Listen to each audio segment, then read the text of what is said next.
ত্রিপুরা সহ অন্যান্য রাজ্যের নাম উজ্জ্বল করল ত্রিপুরার মেয়ে রেশমি ঘোষ এবং বর্ষা দেববর্মা। দীর্ঘ প্রচেষ্টার অবসান ঘটিয়ে ভারতের ছোট্ট পার্বত্য ত্রিপুরা রাজ্য সহ অন্যান্য রাজ্যের নাম উজ্জ্বল করল ত্রিপুরার মেয়ে রেশমি ঘোষ এবং বর্ষা দেববর্মা। গত 22শে ডিসেম্বর কলিঙ্গ ইউনিভার্সিটিতে আয়োজিত KIT নান্নি পরি মিস লিজেন্ড ইন্ডিয়াতে খেতাব দখল করে দুজনে, যার উইনার প্রাইজ 41,50,000 টাকা।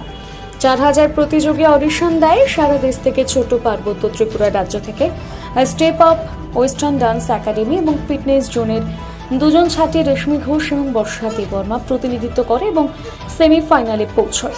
এর মধ্যে রেশমি ঘোষ টপ 10 মিস অ্যাক্টিভ সম্মানে ভূষিত হয় এবং সমগ্র প্রচেষ্টার সঙ্গে ছিলেন স্টেপ আপের ফাউন্ডার সন্দীপ কুমার বর। এই বিষয়ে তিনি কি জানিয়েছেন আপনাদের সামনে তুলে ধরছি।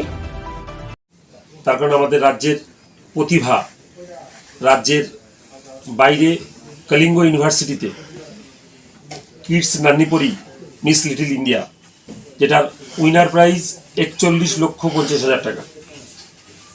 যেই কম্পিটিশনে আমাদের রাজ্যের দুজন প্রতিভা পারফর্ম করেছে। 4,200 মানুষের উপরে কম্পিটিশনটা হয়েছে অল ওভার ইন্ডিয়াতে।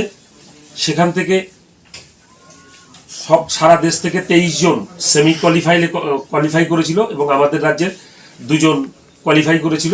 23 জনের মধ্যে এক হচ্ছে গিয়ে রেশমি ঘোষ এবং আরেক হচ্ছে বর্ষা দেববর্মা। এরা কোয়ালিফাই করেছে এবং এরা দুজনেই আমাদের একাডেমির স্টুডেন্ট। তো আমরা গত দিনে আমরা কলিঙ্গ ইউনিভার্সিটির যে সেমিফাইনাল এবং ফাইনাল রাউন্ড হয়েছে 22 তারিখ এবং 23 তারিখ ভুবনেশ্বরে, ওদের মেন ক্যাম্পাসে, সেখানে তাদেরকে নিয়ে আমি নিজে স্বয়ং গেছিলাম এবং ও সেমিফাইনালে কোয়ালিফাই করেছে এবং ও টপ 10 মিস অ্যাক্টিভ খেতাব জিতে রাজ্যে এসছে। এবং কলিঙ্গ ইউনিভার্সিটি থেকে অনেক অফার এবং অনেক অপরচুনিটি এবং ক্যাশ মানি, ট্রফি, স্মারক সব কিছু প্রদান করা হয়েছে। সেটা আমাদের রাজ্যের প্রত্যেকটা মানুষের কাছে পৌঁছে যাওয়ার উদ্দেশ্যকে পাথেয় করে আপনাদেরকে ডাকা এবং আপনাদের কাছে মেসেজটা তুলে ধরা যে রাজ্যের প্রতিভা আছে, শুধু তুলে ধরার অভাব রয়েছে বলে মনে হয়েছে, তাই আমি তুলে ধরতে পেরেছি। লাস্ট 13 বছর ধরে মেহনত করে যাচ্ছি এই ফিল্ড নিয়ে। এটা একটা ইনফরমেশন। দ্বিতীয় ইনফরমেশন হচ্ছে গিয়ে আমরা আগামী 5 তারিখ রবীন্দ্র শতবার্ষিকী হল নাম্বার 1-এ dance carnival, step up dance carnival 27 award program করছি, যেখানে প্রায় 500 বাচ্চাকে সম্মানিত করা হবে। এই অ্যাওয়ার্ড প্রোগ্রামে আপনাদের সবাইকে প্রেস বার্তার মাধ্যম দিয়ে আহ্বান জানাচ্ছি। মনজ্ঞ রাজ্য লেভেলের সর্বস্তরের বড় প্রোগ্রাম, অনেক বড় বাজেটের প্রোগ্রাম আমরা অর্গানাইজ করছি। আপনার রাজ্যের প্রত্যেকটা মানুষের কাছে এই খবরটা তুলে দিলে আমাদের কালচারাল ইন্ডাস্ট্রি অনেক বেশি ডেভেলপ হবে। এটা আরেকটা উদ্দেশ্য।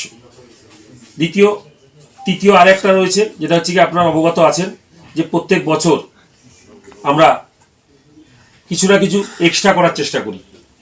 তাই এবার আমরা আমাদের যেসব ছেলেমেয়েরা ডান্স শিক্ষায় শিক্ষিত করছি তাদের সঙ্গে ফ্যাশন ইন্ডাস্ট্রির সঙ্গে ইনভলভ করার জন্য আমরা স্টেপোরিয়া নামে ফ্যাশন ট্যালেন্টকে তুলে ধরার একটা চেষ্টা করছি। এবং ওই কার্নিভেলেই তার আগে আমরা অডিশন প্রক্রিয়া করেছি এবং সেখানে 78 লোক এই অডিশনে সিলেক্ট হয়েছে, যাদের র্যাম্প ওয়ার্ক আমাদের রবীন্দ্রভবন হল নাম্বার 1-এ আমরা দেখব এবং তাদেরকে ওখানে আমরা সার্টিফিকেট এবং স্মারক দিয়ে সম্মানিতও করব।